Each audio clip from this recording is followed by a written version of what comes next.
Hey guys, just a really quick video today containing some important information for what you might want to do if you read books on Kindle, given the recent changes that Amazon has announced. You don't have a whole lot of time at the time of this recording. You may only have about a week to action this. You may have seen this topic touched on recently in some videos or on social media. I haven't seen a lot of it in my subscription feed. So I just wanted to make sure that my audience and people looking for this stuff can be notified, because I think it's important. And if you do want to act on it, like I said, you don't have much time.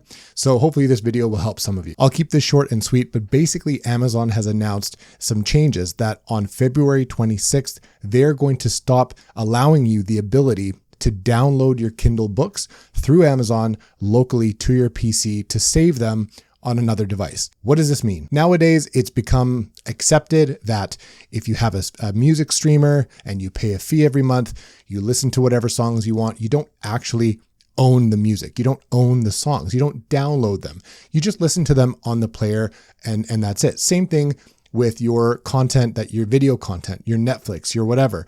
You pay a subscription and you watch your content on that streamer. And some of them you can only watch on a specific platform. For example, Netflix will have some exclusive content just for Netflix. So you need to consume them through that. Books have always sort of been different. When you buy a book, whether it's an ebook or an audiobook, you feel a little bit more sense of ownership. Us as readers, as book owners, collectors, whatever, we feel like if we pay money for a book, we sort of have more ownership. Amazon on the Kindle seems to be taking that away from us. I'll explain a little bit more how to mitigate this and what you need to do, because at the time of this recording, you probably only have about a week. As someone on Reddit commented quite articulately, it's not so much that it's going to impact or change most readers' day-to-day experience when reading books on the Kindle, but what it does signal is a shift in the landscape of digital media ownership. And this is a big problem, one that is more of a moral sort of principle issue than, a day-to-day impact. I read books on Kindle. I used to be on Kobo, and I think I might switch back from my Kindle to my Kobo, but that'll be another video entirely. Most readers are probably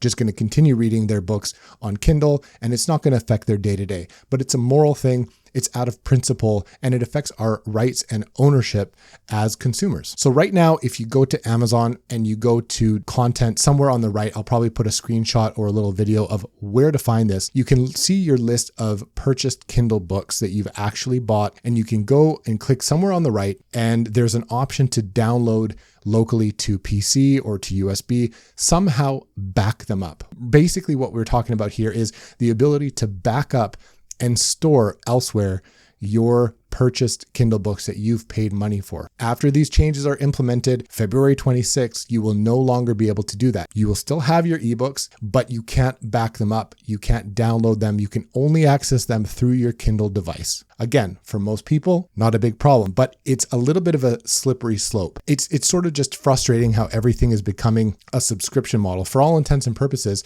we are basically now subscribing to use the Amazon Kindle and consume all of our content only on this device, on this platform. They are basically even more so locking you to that ecosystem, which already was a very, very prohibitive and constrictive platform. They don't use the EPUB document type. They use their .azw or something like. It's a very Amazon proprietary specific file, which you already, couldn't really transfer or store or put on different devices easily. And that is perfectly fine. It limits the ability for you to, share books and things like that. And again, we're not talking about the legality of this. We're not talking about pirating and sharing and all that. We're talking about being able to back up and own and store elsewhere your own content that you've legally purchased through Kindle and Amazon.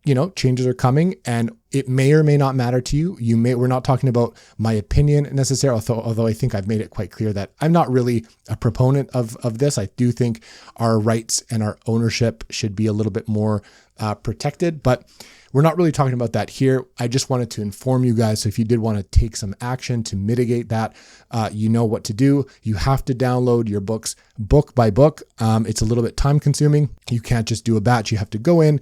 And again, on February 26th, probably at midnight or something like that, this will come into effect. Maybe midnight the night before. So you actually have probably less time than I alluded to. So again, quick video, wanted to make you aware. That's what you have to do to download your books, to back them up and store them maybe on a hard drive or locally on your PC if you so choose, before February 26th. Let me know in the comments what you guys think. Do you think this is a good move? Do you think it makes sense from Amazon? Are you guys frustrated with that? Did you guys know about this before you saw this video? Let me know in the comments below.